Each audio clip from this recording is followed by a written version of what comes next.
শ্রীমদ্ ভাগবত ব্যাখ্যা দিচ্ছেন, শ্রীমদ্ ভাগবত গীতা ব্যাখ্যা দিচ্ছেন ভগবান আসার কারণ হাজারটা নয়, ভগবান আসার কারণ ছিল তিনটি কারণ। তিনটি কারণের জন্য ভগবানকে যুগে যুগে নেমে আসতে হতো। কি কি কারণ? শ্রীমদ্ ভাগবত গীতা যারা পড়াশোনা আমরা করেছি আমরা ভালো করে জানি যে ভগবান আসার তিনটি কারণ শ্রীমদ্ ভাগবত গীতা ব্যাখ্যা করছেন। কি কারণ না, ভগবান আসার প্রথম কারণই হলো পরিত্রাণায় সাধুনাং। ভগবান আসার প্রথম কারণ হলো পরিত্রাণায় সাধুনাং, তিনি সাধুকে রক্ষা করতে আসেন। যখনই গীতার মধ্যে ভগবান বললেন যে আমি শুধু সাধুকে রক্ষা করতে যাই, এক তরফের ভক্ত ভগবানের দিকে আঙুল তুলেছে, ঠাকুর তোমার বিচারটা এক তরফের কেন হলো?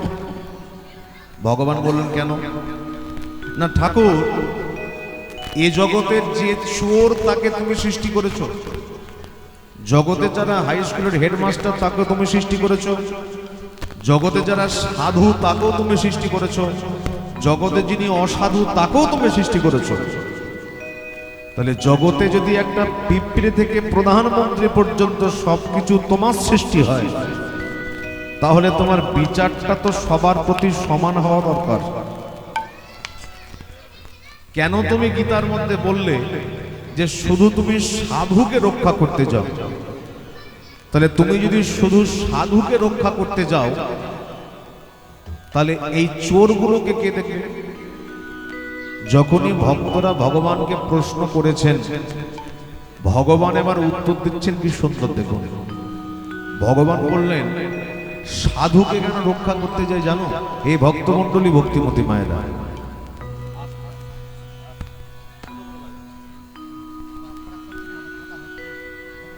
সাধুকে কেন রক্ষা করতে যায় জানো? হে ভক্তমণ্ডলী ভক্তিমতী মায়েরা, লক্ষ্য করুন ভগবান সাধুকে তিনি রক্ষা করেন কেন? তাহলে আগে জানতে হবে জগতে প্রকৃত সাধুকে, সাধু কাকে বলে। বললো কেন বাবা? গলায় তিনি সাধু হবেন, গলায় মোটা মোটা তুলসী কাঠের মালা পরবেন, কপালে তিলক করবেন, তিনি প্রকৃত সাধু? বললো না না, গলায় মোটা মোটা তুলসী কাঠের মালা কপালে তিলক করলেই তিনি প্রকৃত সাধু নন। বললো কেন? বললো শোনো, জগৎ সংসারে লক্ষ্য করে দেখবেন এক প্রকারের মানুষ আছে যারা কপালে তিলকও করে, গলায় মোটা মোটা তুলসী কাঠের মালাও করে, মাঝে মাঝে বিড়িও খায়। শাস্ত্র বলছে এটা সাধু নয়। বললো কেন? বলে এরা সাধুরূপী শয়তান, এদেরকে দর্শন করলে কখনো ভগবত চরণে মতি হবে না। প্রকৃত সাধুকে দর্শন করতে হবে, কিন্তু কথা হলো চিনব কি করে? জগৎ সংসারে কে প্রকৃত সাধু চিনব কি করে? বললো খুব সোজা ব্যাপার, খুব সোজা। ভক্তমণ্ডলী ভক্তিমতী মায়েরা, শাস্ত্র বলছে যাকে দেখে মুখে আসে কৃষ্ণ নাম, জানিও সে বৈষ্ণব প্রধান। এই যে বিভিন্ন হরিসভায় আপনারা হরিনাম শুনতে যান, দেখবেন কীর্তনিয়ারা মাঝে মাঝে বলে হাত তোলো, হরে কৃষ্ণ বলো, জয়নিতাই বলো, কিন্তু শাস্ত্র বলছে প্রকৃত সাধুকে দর্শন করলে আপনাকে পাশ থেকে বলতে হবে না হাত তোলো।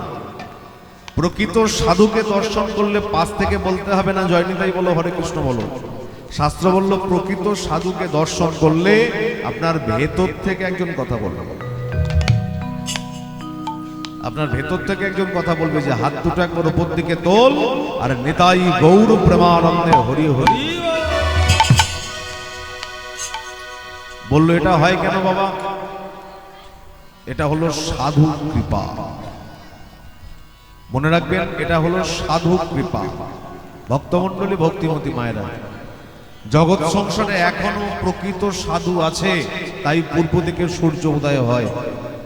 জগৎ সংসারে এখনো প্রকৃত সাধু আছে, তাই নদীতে জোয়ার ভাটা হয়। জগতে এখনো প্রকৃত সাধু আছে, তাই পূর্ব দিকে সূর্য উদয় হয়। তাই ভগবান প্রকৃত সাধুকে রক্ষা করবার জন্য তিনি কখনো মৎস্য হয়েছেন, কখনো কুর্ম হয়েছেন, কখনো বরাহ হয়েছেন, কখনো নৃসিংহ হয়েছেন। সাধুকে রক্ষা করবার জন্য ভগবান কলিকালে গৌরাঙ্গ মহাপ্রভু হয়েছে। অনেক দৃষ্টান্ত আছে, এই প্রসঙ্গ আলোচনা করতে গেলে অনেক দৃষ্টান্ত আছে। আপনি সত্যযুগের দিকে তাকিয়ে দেখুন, সত্যযুগ, সত্যযুগের দিকে তাকিয়ে দেখবেন একটা বাবা একটা ছেলে, ভগবান বাবাকে হত্যা করলো, ছেলেকে উদ্ধার করলো। বাবাকে নিজে হাতে মারলো, কিন্তু ছেলেকে কোলে বসে আদর করলো। বললো এটা হলো কেন? বললো ভগবান এটা প্রমাণ করতে চাইলেন জগৎ সংসারে যে শত্রুর কাছে যতটা কঠিন, আমি ভক্তের কাছে ততটাই নরম।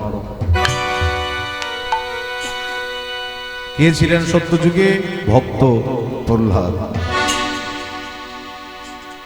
একটু মজার জায়গা দেখুন, এই ভক্ত প্রহ্লাদের বাবার নাম ছিল হিরণ্যকশিপু। এই হিরণ্যকশিপু হরিকে সহ্য করতে পারতেন না, হরি না, হরিকে সহ্য করতেন না। সর্ব জায়গায় তিনি বলে দিয়েছিলেন যে হরিনাম করা যাবে না, যে হরিনাম করবে তাকে ছুটে এসে মারার চক্রান্ত করতেন, যে ছুটে আসতেন তাকে মারধর করতেন। কিন্তু হে ভক্তমণ্ডলী লক্ষ্য করুন, লক্ষ্য করে দেখুন বিধির কি বিচার দেখুন। যে হিরণ্যকশিপু হরিনাম সহ্য করে না, যে হিরণ্যকশিপু কৃষ্ণ নাম সহ্য করে না, কিন্তু বিধির এমন বিচার, ভগবান তারই বাড়িতে এমন একটা ছেলে পাঠালেন যে ছেলেটা হলো পরম কৃষ্ণ ভক্ত প্রহ্লাদ। তারই বাড়িতে এলো প্রহ্লাদ, কিন্তু ছেলে যে হরিনাম করে কথাটা কাকে বলবে? যে রাজা সারা রাজ্যে হরিনাম বন্ধ করে দিল, তারই বাড়িতে যে ছেলে জন্মালো সে পরম কৃষ্ণ ভক্ত। এই দুঃখের কথা হিরণ্যকশিপু কাকে বলবে? কাকে বলবে কথা? তাই মনে মনে ঠিক করলেন যে কোনো প্রকারের ছেলেটাকে মেরে ফেলতে হবে, যে কোনো প্রকারের ছেলেটাকে মেরে ফেলতে হবে, কারণ ছেলেটাকে মেরে ফেললেই সমস্ত ঝামেলা বন্ধ হয়ে যায়।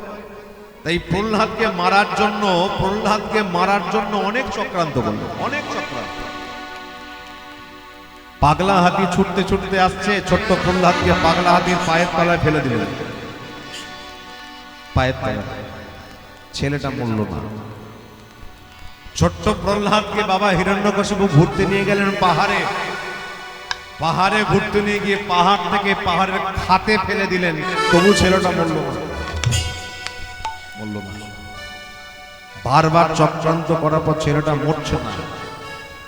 হিরণ্যকশিপু মনে মনে ভাবলো ওকে মারতে তো হবে, কিন্তু কি করে মারবে না? হিরণ্যকশিপু দুধের একটা বাটি নিলেন, দুধের বাটির মধ্যে বিষ মেশালেন, আর বিষাক্ত দুধের বাটি যখনই প্রহ্লাদের হাতে দিয়েছে, প্রহ্লাদ তুই খেয়ে নে বাবা।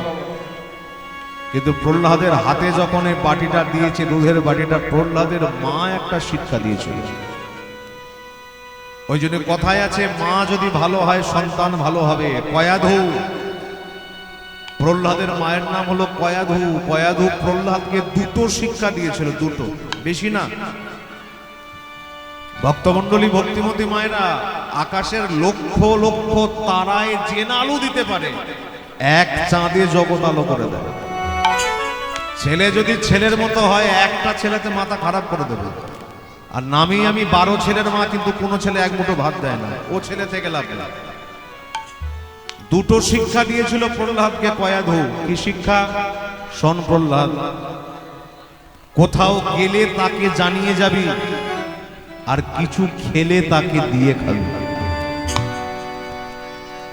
বাবা হিরণ্যকশিপু যখন হাতের মধ্যে দুধের বাটি দিল, মনে মনে ভাবলো যে মা তোমাকে বলেছিল কিছু খেলে ভগবানকে দিয়ে খেতে, তাহলে আমি খেতে তো পারবো না, আগে ভগবানকে দিই। বিষাক্ত দুধ ভগবানের চরণতলে দিল, একটা তুলসী দিয়ে ভগবানকে নিবেদন করলো। ভগবানের অসীম কৃপায় বিষাক্ত দুধ অমৃতে পরিণত হলো। সেখানেও প্রহ্লাদ কিন্তু মরল না। কেন? কারণ কথায় আছে, রাকে হরি মারে কে, আর মারে হরি রাখনে वाला ही ভগবান, মারনে वाला ही ভগবান। দেখবেন জগৎ সংসারে অ্যাক্সিডেন্ট হয়েছে, হাড় ফাড় সব ভেঙে গেছে, তবু সেই ছেলে পিজি থেকে ভালো ট্রিটমেন্ট পেয়ে বাড়ি চলে আসছে। আর জগতে অনেক ছেলে আছে সাইকেল নিয়ে পড়ে গিয়ে ব্যাস। বলে এটা হলো কেন? বলো ভগবানের ইচ্ছা নেই। নিজ ইচ্ছায় জীব কোটি কর্ম করে, কিন্তু কৃষ্ণের ইচ্ছা ছাড়া জীবের বাঞ্ছা নাহি বলে। আপনি অনেক কিছু করতে পারেন, আমি এই করেছি, আমি ওই করেছি, মনে রাখবেন আপনার ইচ্ছার সঙ্গে ভগবানের ইচ্ছাটা এক ছিল। কেন? পূর্বজন্মের স্বীকৃতি ছিল। পূর্ব জন্মার্জিত স্বীকৃতি যদি না থাকে, কখনোই আপনার ইচ্ছা পূর্ণ হবে না। ভক্তমণ্ডলী, ভক্তিমতী মায়েরা বারবার হরিনাম করে। ছেলেটা বারবার মারা চক্রান্ত করার পরেও যখন প্রহ্লাদকে মারতে পারলো না, প্রহ্লাদকে যখন মারতে পারলো না, হিরণ্যকশিপু প্রশ্ন করলো, হ্যাঁ রে, এই যে তুই এত হরি হরি করিস, তোর হরি কোথা থাকে বলতে পারিস?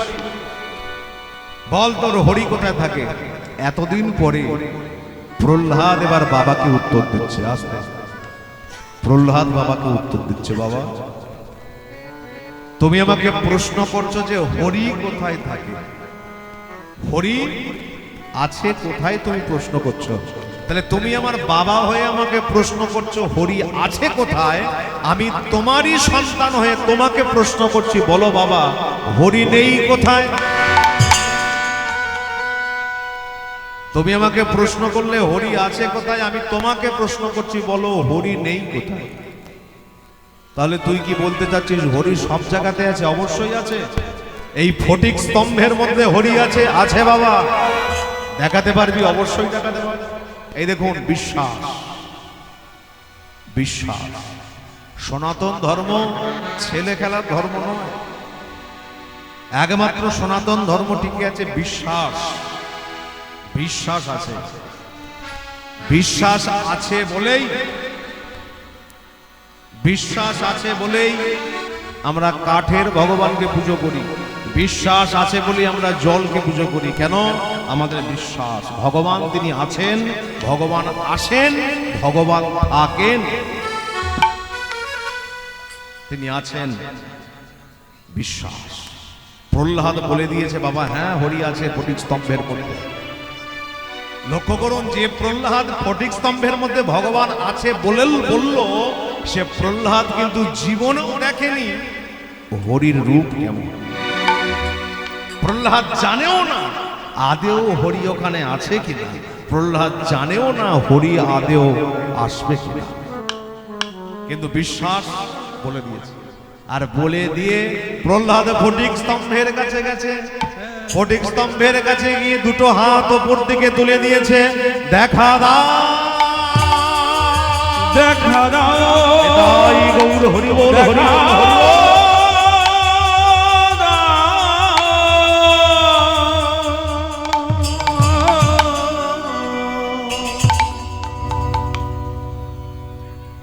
ফটিক স্তম্ভের মধ্যে ভেদ করে বেরিয়ে এলেন এক অবতার, ভগবান নৃসিংহ অবতার।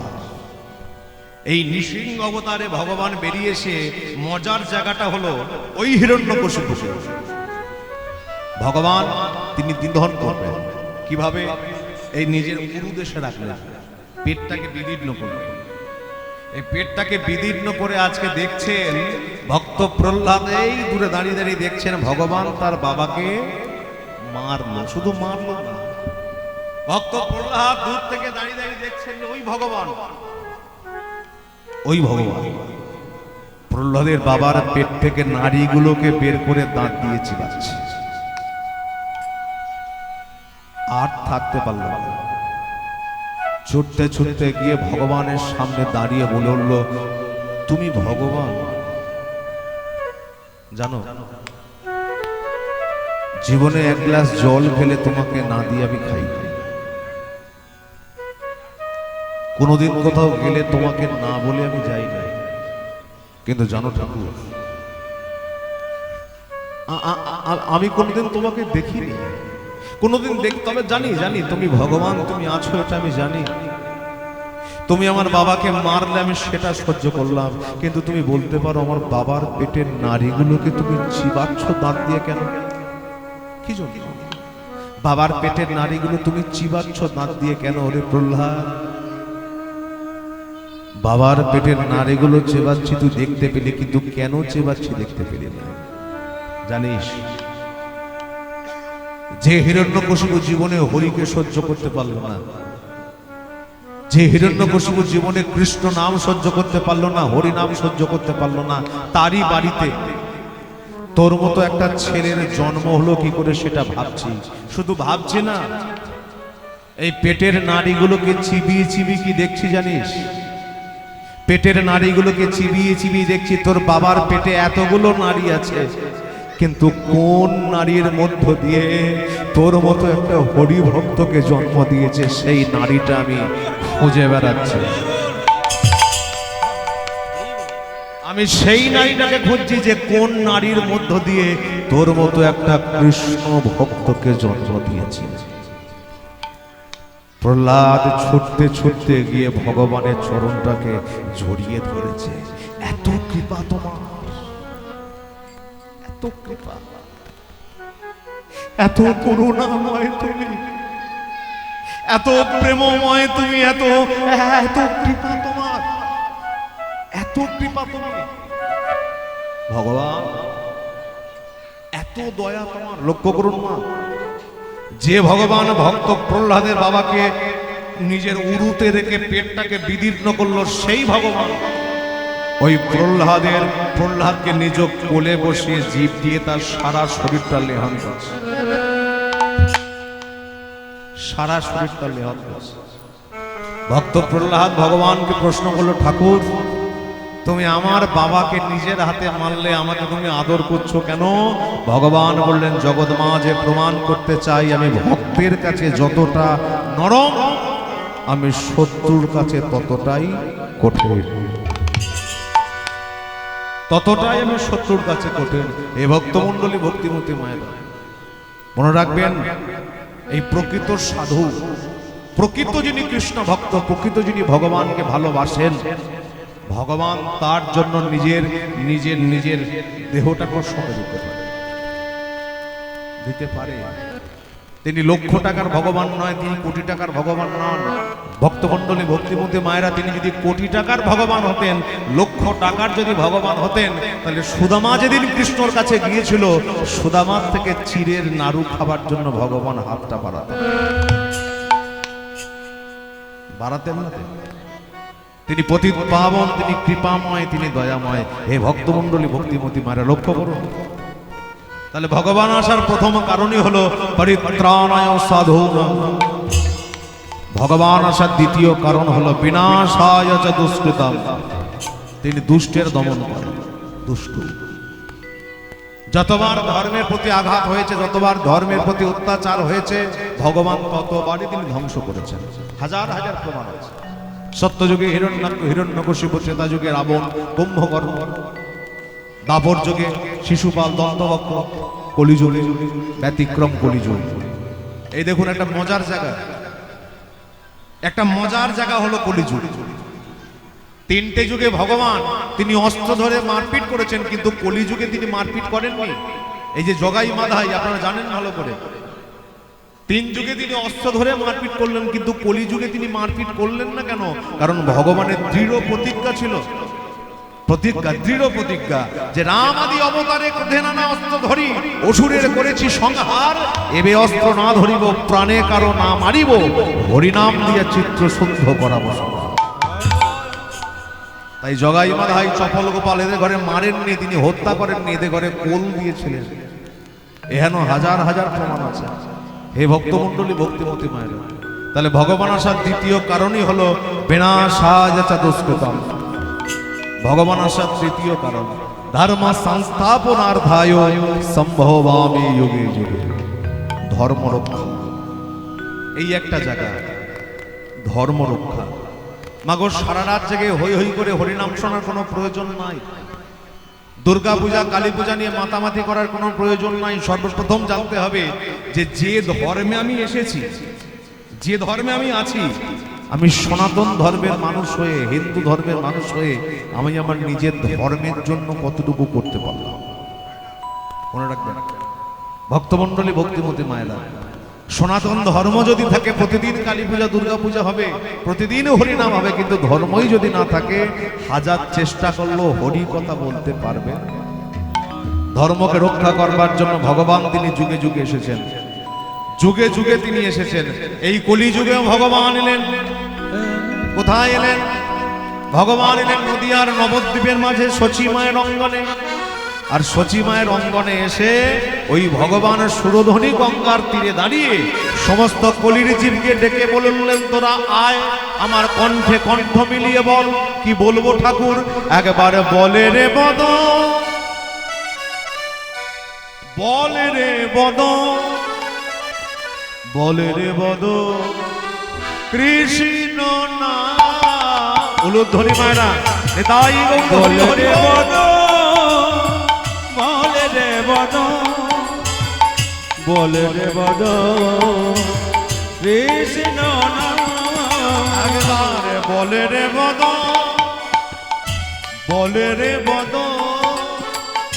বলে রে বদ কৃষ্ণ না।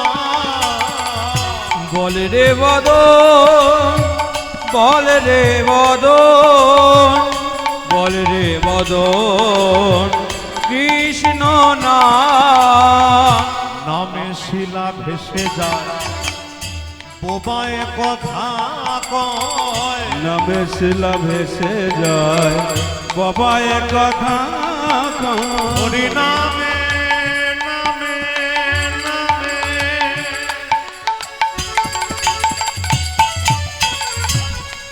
হরি নামে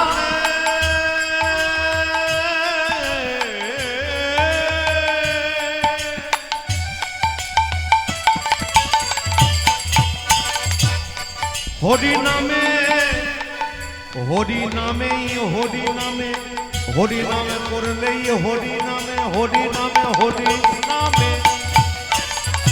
নামে শিলা ভেসে যায় বোবায় কথা কয়। হরি নামে শিলা ভেসে যায় বোবায় কথা কয়। নামে শিলা ভেসে যায় বাবায় কথা কয়। অভাব অভাব অভাব দূরে যা। বলে রে বদন, বলে রে বদন, বলে রে বদন কৃষ্ণ নাম। হরে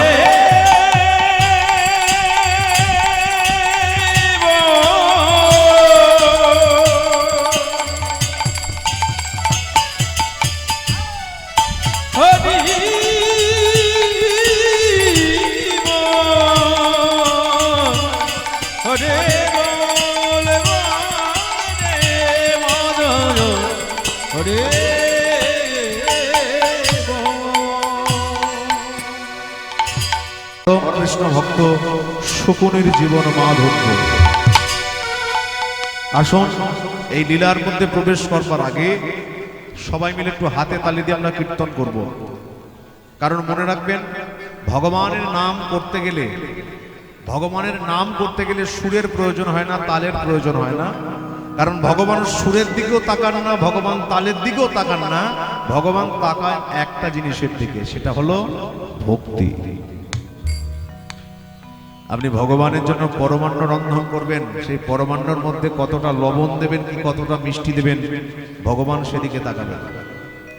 পরমান্নর মধ্যে যদি মিষ্টি কম হয়, ভগবান আপনাকে স্বপ্নাদেশে বলবে না যে মা কেন তুই মিষ্টি কম দিলি।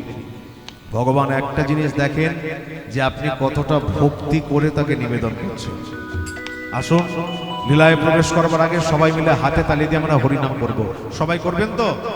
আজকের পবিত্র দিনে বাড়িতে আমরা কে কি করি আমার দেখার দরকার নাই, কিন্তু যখন আজকে এখানে বসেছি এই রাধা বল্লভজিউর, রাধা কৃষ্ণজিউ মন্দিরে যখন বসেছি, রাধানাথ সবাই ভগবানের সামনে যখন আজকে বসেছি হাতে তালি দিয়ে, যতক্ষণ থাকবো আমরা একটু কীর্তন করবো সবাই মিলে। আসুন সবাই মিলে একসঙ্গে আমরা উচ্চই স্বরে একসঙ্গে সবাই মিলে বলবো, হরে কৃষ্ণ হরে কৃষ্ণ কৃষ্ণ কৃষ্ণ হরে হরে, হরে রাম রাম রাম হরে হরে। একসঙ্গে সবাই মিলে হরে কৃষ্ণ কৃষ্ণ কৃষ্ণ কৃষ্ণ হরে হরে, হরে রাম রাম রাম হরে হরে হরে কৃষ্ণ কৃষ্ণ কৃষ্ণ কৃষ্ণ হরে হরে হরে রাম রাম রাম হরে হরে। সবাই একসাথে উচ্চ স্বরে হরে কৃষ্ণ কৃষ্ণ কৃষ্ণ হরে হরে হরে রাম রাম রাম হরে হরে। সবাই করেছেন? এদিকে তাকান মায়েরা, সবাই করেছেন তো? কিন্তু দুর্ভাগ্যের বিষয় কি জানেন, আপনারা করেছেন সত্যি কথা, কিন্তু আমি শুনতে পাই না জোরসে। না বলছি যে ওটা নয়, এই বাজনাগুলো বন্ধ, খালি মুখে একবার হোক। হ্যাঁ, কেউ বাজাবে না, খালি মুখে একবার হোক। আমি একবার বলবো, আপনারা একবার বলবেন।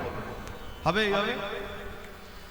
আমি একবার বলবো, আপনারা একবার বলবেন, সবাই মিলে উচ্চ স্বরে জোরসে, কেউ কিছু বাজাবে না, সবাই মিলে জোরসে বলুন, হরে কৃষ্ণ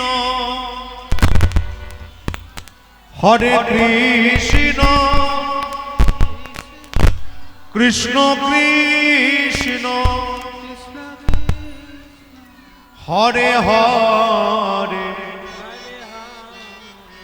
হরে রাম রাম রাম হরে হরে। বলেছেন? বাহ, আনন্দ লাগেনি? আচ্ছা, এবার আপনারা বলুন, যে হরিনামটা আপনারা করলেন, নবদ্বীপের মাটিতে দুটো ভাই এই হরিনাম রাস্তা দিয়ে ঘুরে ঘুরে করতো। দুটো ভাইকে আপনারা চেনেন? কি নাম বলুন তো, জোরে বলুন। হ্যাঁ, আস্তে আস্তে আস্তে আস্তে, মানে আমি বলছি বাড়িতে ঝগড়া। কি হলো? কিসের ফোন? দেখো,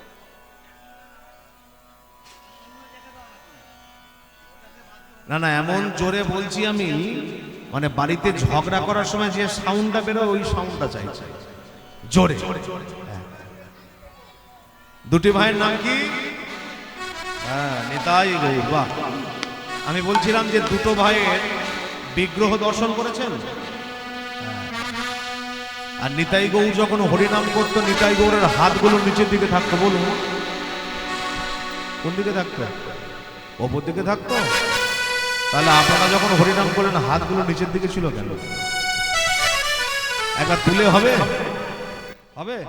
বলো হরে কৃষ্ণ কৃষ্ণ কৃষ্ণ হরে হরে হরে রাম রাম রাম হরে হরে। বলো হরে কৃষ্ণ কৃষ্ণ কৃষ্ণ হরে হরে হরে রাম রাম রাম হরে। বলো হরে কৃষ্ণ কৃষ্ণ কৃষ্ণ হরে হরে হরে রাম রাম রাম হরে হরে। হরে কৃষ্ণ কৃষ্ণ হরে কৃষ্ণ হরে কৃষ্ণ কৃষ্ণ কৃষ্ণ কৃষ্ণ হরে হরে হরে হরে হরে রাম হরে রাম হরে রাম হরে রাম রাম রাম রাম রাম হরে হরে হরে হরে। বলো গৌর নিতাই গৌর নিতাই গৌর হরি হরি বল। জয় গৌর নিতাই গৌর নিতাই গৌর নিতাই জয় গৌর নিতাই। বলো গৌর নিতাই গৌর নিতাই গৌর নিতাই জয় গৌর নিতাই। জয় রাধা মাধব রাধা মাধব রাধা মাধব জয় রাধা মাধব। আনন্দ হয়েছে তো? সবাই মিলে বলুন, অবধ নিতাই চাঁদ কি, বলিয়ে পতিত পাবন গৌর সুন্দর কি, জয়। ভগবান শ্রীকৃষ্ণ চন্দ্র কি, জয়। আপন আপন গুরুদেব কি, জয়। নিতাই গৌর প্রেমানন্দে রাধে। যে লীলা আজকে আস্বাদন করতি, মন দিয়ে শুনুন। যে ভক্তের কথা আজকে শুনবো, এই যে ভক্ত শকুনির কথা আপনারা শুনছেন, ভক্তমন্ডলী ভক্তিমতী মায়েরা, এই শকুনির যে বাড়ি ছিল জায়গাটার নাম হলো গান্ধার রাজ্য। গান্ধার, যে গান্ধার রাজ্যের বর্তমান এখন নাম হলো আফগানিস্তান। আফগানিস্তান, ওই যে পাকিস্তান, বালুচিস্তান, আফগানিস্তান আছে না? এই শকুনির যিনি জন্মদাতা পিতা, তার নাম হলো মহারাজ সুবল। সুবল। এই শকুনের ছিল 100 ভাই। 100 ভাইয়ের বড় ভাইয়ের নাম হলো শকুনি। আর ছোট ভাই, যে ছোট ভাইয়ের নাম ছিল নন্দ। আর এই শকুনির একমাত্র বোন, একটা বোন ছিল। এই শকুনির একটা বোন ছিল।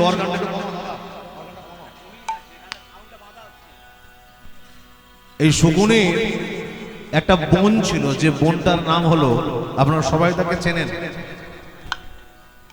শকুনির যে বোন তাকে আপনারা সবাই চেনেন। মেয়েটার চোখ ভালো ছিল, তবু চোখে কাপড় বেঁধে থাকত।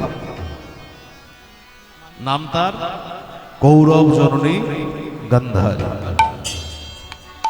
লীলার মধ্যে জানতে পারবো আজকে আমরা যে কি দরকার ছিল তার চোখটা বাঁধার। কি দরকার ছিল? দরকার তো ছিল না, কিন্তু তবু চোখটা বেঁধেছিল কেন, আমি জানবো আজকে লীলার মধ্যে। আরো জানতে পারবো যে প্রকৃত হরিভক্ত হলে তার যোগ পাশে কেউ না থাকুক বা না থাকুক, ভগবান তার পাশে থাকেন। আজকে লক্ষ্য করে দেখুন, এই সুবল রাজা, তার 100টা ছেলের বড় ছেলের নাম হলো শকুনি, ছোট ছেলের নাম হলো নন্দ, আর একটা মেয়ে যার নাম হলো গান্ধারী। হে ভক্তমণ্ডলী মায়েরা, এই সুবল রাজার বাড়িতে একটা নিয়ম ছিল।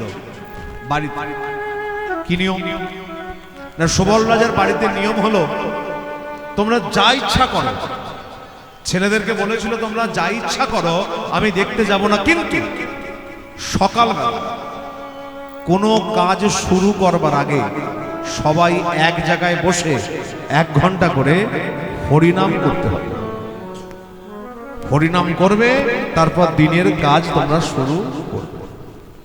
প্রতিদিনের মতো আজকেও সুবল রাজা তার 100টা ছেলেকে নিয়ে শুরু করেছে কি? হরিনাম। জয় রাধা রমন, জয় কুঞ্জ বিহারী,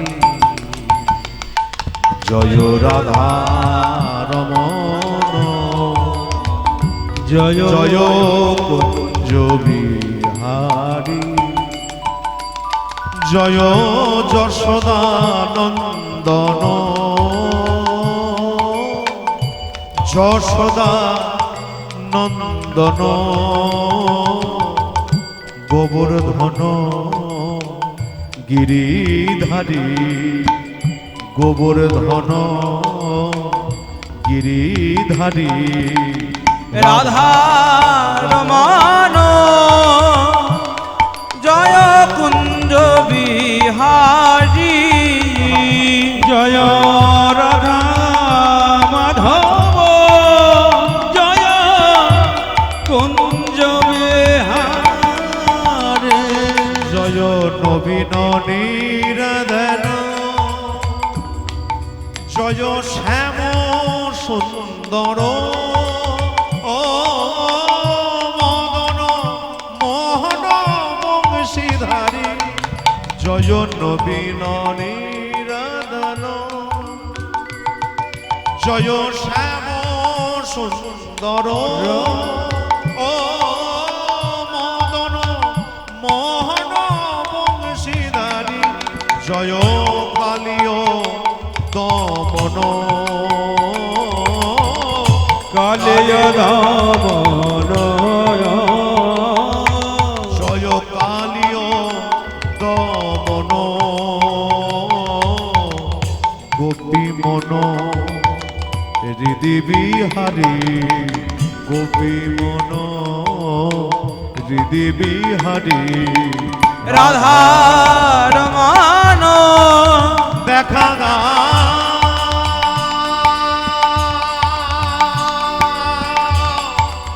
দেখা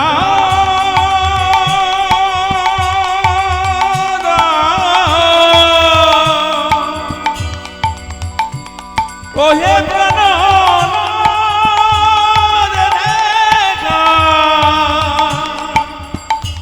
দেখায়া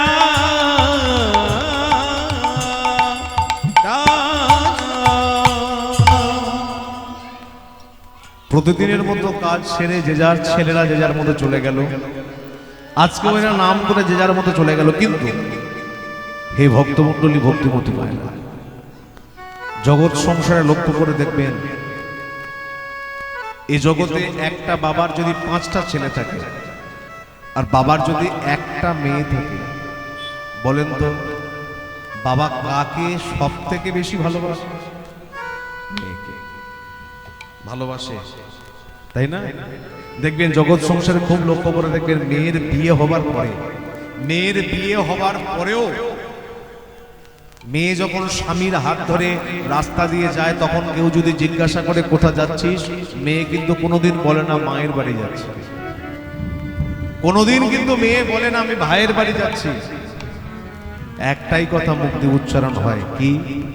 আমি বাবার বাড়ি যাচ্ছি। তাই না? হে ভক্তমণ্ডলী মায়েরা, লক্ষ্য করে দেখবেন, মেয়ে যদি বাপের বাড়ি যাবার কথা হয়, মা যদি জানতে পারে, মা কি করে? তাড়াতাড়ি করে আলমারি থেকে কাপড় বের করে দেয়। কিন্তু বাবা রাস্তার মোড়ের মাথায় গিয়ে দাঁড়িয়ে থাকে, কখন মেয়েটা কাছ থেকে নামবে। এটা হলো বাবার হৃদয়। প্রত্যেকটা বাবার একটা করে চিন্তা থাকে, প্রত্যেকটা বাবার যার বিবাহযোগ্য কন্যা থাকে, বাবার মনে একটা চিন্তা, কি? মেয়েটাকে সৎ পাত্রের হাতে আমাকে দিতে হবে, ভালো ছেলের হাতে মেয়েটাকে দিতে হবে। মাগো, এই রাজা সুবল যে গান্ধারীর বাবা, তারও মনে চিন্তাটা ছিল। আর যাই হোক, রক্ত মাংসের তো মানুষ, চিন্তা এরও মনের মধ্যে আছে। প্রতিদিন সুবল ভগবানের চরণ তলে গিয়ে জানায়, কৃষ্ণ, জীবনে যা কিছু করেছি সব তোকে জানিয়ে করেছি, জীবনে কিছু খেলে তোকে দিয়ে খাইছি, জীবনে কোথাও গেলে তোকে জানিয়ে গিয়েছি, জীবনে যা কিছু করেছি সব তুই জানিস। তাহলে কৃষ্ণ, আজকে দেখতে দেখতে চোখের সামনে গান্ধারীটা কত বড় হচ্ছে, গান্ধারীটা দেখতে দেখতে চোখের সামনে বড় হচ্ছে।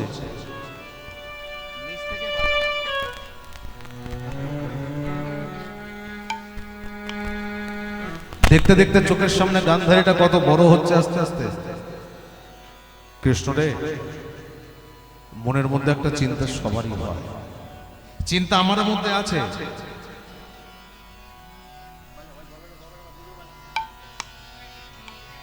আমারও চিন্তা মনের মধ্যে আছে, আমারও গান্ধারীকে সৎ পাত্রে দান করতে হবে, সৎ জায়গায় ছেলেটাকে মেয়েটাকে দিতে হবে। ভগবানকে প্রতিদিন করে জানায়, প্রতিদিন ভগবানকে জানায়, ভগবানের চরণ তলে জানিয়ে দেয়, মাগো, প্রত্যেক দিন যে রাজা সুবল ভগবানকে জানায়, শুধু সে বসে নেই, ভগবানকে শুধু জানাচ্ছে তা নয়, এই সুবল প্রত্যেকটা রাজ্যে সৎ পাত্র পাওয়ার জন্য সমস্ত রাজ্যেতে ঘোষণা করে দিয়েছে। প্রত্যেকটা রাজ্যে সে ঘোষণা করেছে একটা ভালো ছেলের জন্য। আজকেও যেমন সুবল ঠাকুর ঘর থেকে বাইরে বেরোচ্ছে, বেরোনোর সঙ্গে সঙ্গে তার হাতে একটা চিঠি এসে হাজির হয়েছে, চিঠি।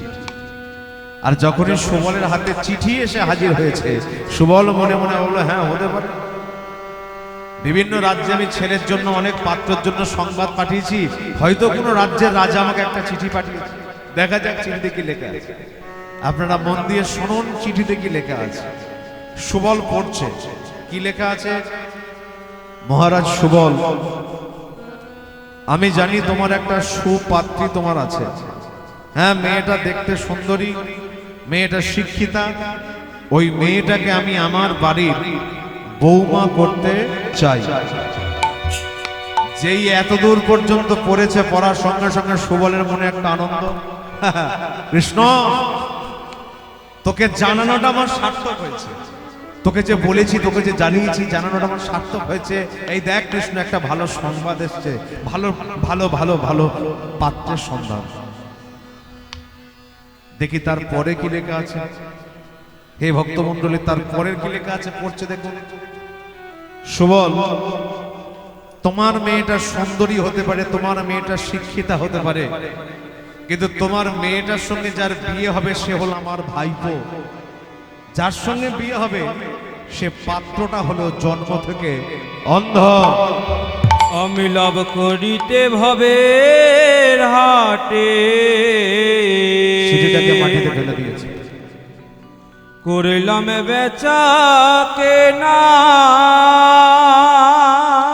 চিঠিটাকে নিচে ফেলে দিয়েছে।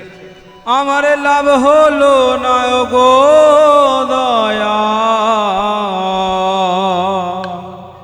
হয়ে গেল দেনা। বাহ বাহ বাহ। অকুল দরিয়া মাঝে বাহ কৃষ্ণ বাহ। আমার ভাঙানো তরি যেন ডুবে না যায়, দেখে শুনে বাহ।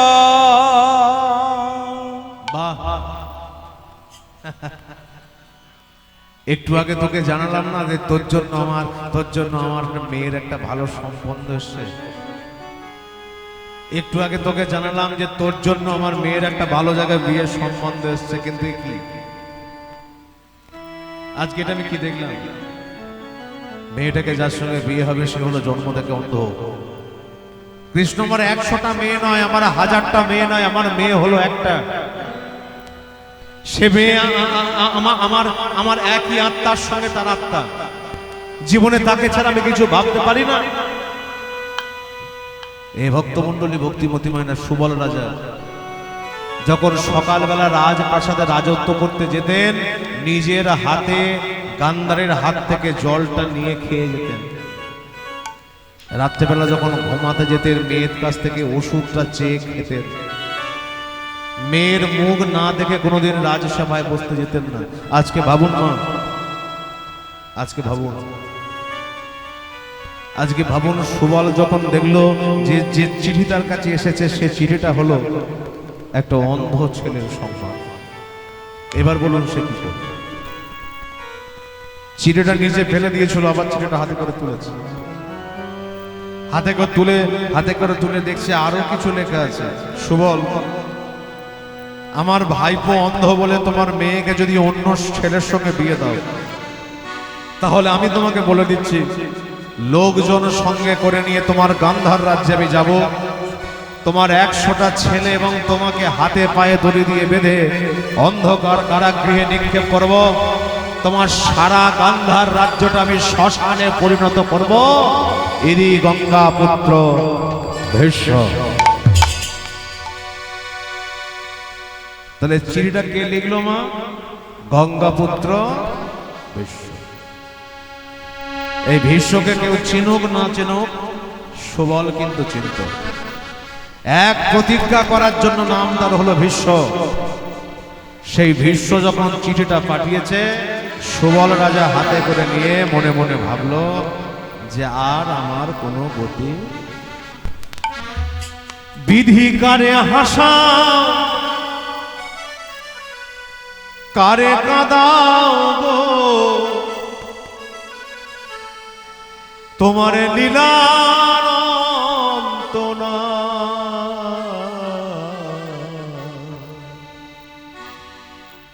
ও দয়া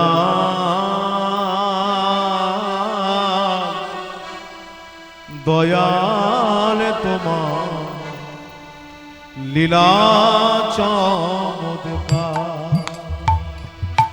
তুমি কারে কাঁদাও কারে হাসাও গো, ও গো দয়াল হরি গো, দয়াল তোমার লীলা চমৎকার। তুমি কারে হাসাও কারে কাঁদাও গো, তোমার লীলার অন্ত নাই।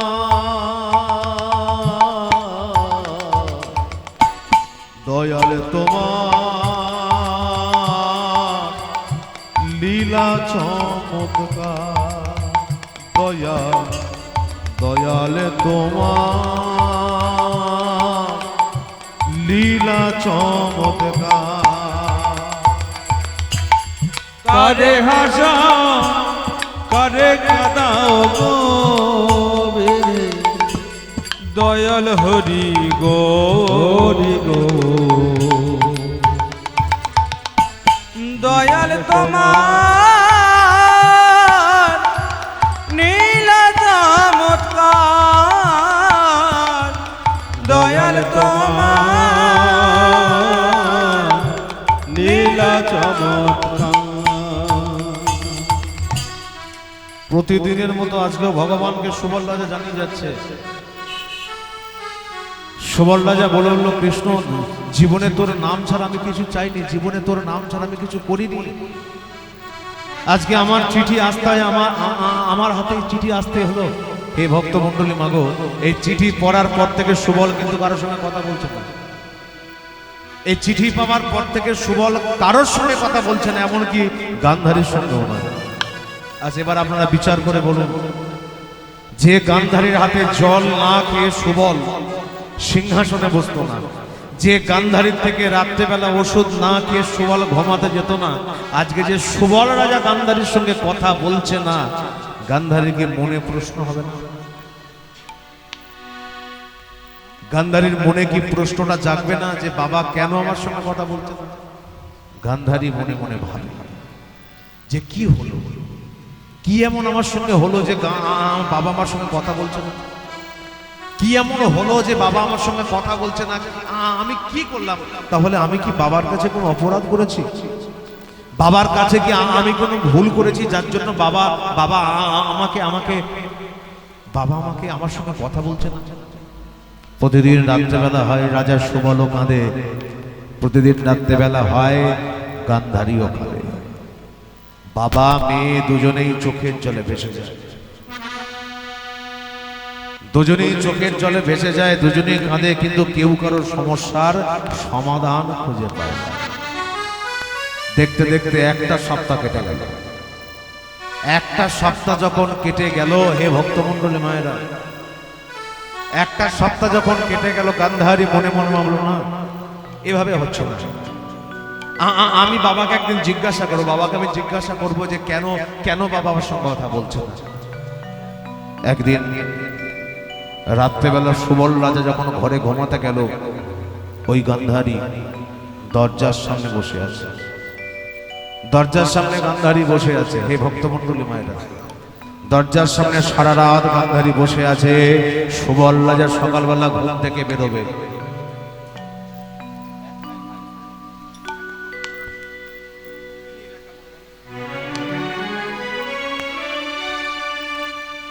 সারা রাত সুবল বসে আছে দরজার, সুবল রাত্রে ঘুমাচ্ছে ঘরে, দরজার সামনে গান্ধারী বসে আছে। কেন? সকালবেলা সুবল রাজা বেরোবে ঘর থেকে, আমি বাবাকে প্রশ্ন করব বাবা কেন কথা বলে। লক্ষ্য করুন, সারা রাতটা ধরে বসে আছে দরজার সামনে, একটা কথা বলেনি। কিন্তু সকাল যখন হয়ে এলো, যখন এই দরজাটা খুলেছে, দরজা খুলে যখন সুবল রাজা ঘর থেকে বেরোলো, ওই গান্ধারী সুবল রাজার পাটাকে জড়িয়ে ধরলো। কেন কথা বলো না গো বাবা, কথা বলো না? কেন কথা বলো না? কেন কথা বলো না? কেন কথা বলো না গো বাবা, কথা বলো না? কেন কথা বলো না? কথা বলো না? কেন কথা বলো না? কেন কথা বলো না? কোন অভিমানে ও গো বাবা কথা বলো না? কোন মানে গো বাবা কথা বলো না? কোন অভিমানে ও ওগো বাবা কথা বলো না। কোন মানে ও গো পিতা কথা বলো না। এত করে ডাকি তোমার তুমি নাহি দাও সারা। এত করে ডাকি তোমার তুমি নাহি দাও সাড়া। এত করে আমি ডাকি তোমার তুমি নাহি দাও সারা। আর এত করে ডাকি তোমায় নাহি দাও সারা। কি কারণে পেলে গো তোমার মনে ব্যথা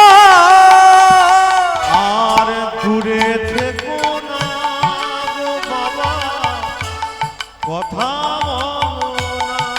কায়া দূরে থেকো না বাবা কথা বলো না। তোমার কি হয়েছে কথা বলো না। তোমার কি হয়েছে কথা বলো না। কোন অভিমানে ও গো পিতা কথা বলো না। কোন মানে ও গো পিতা কথা বলো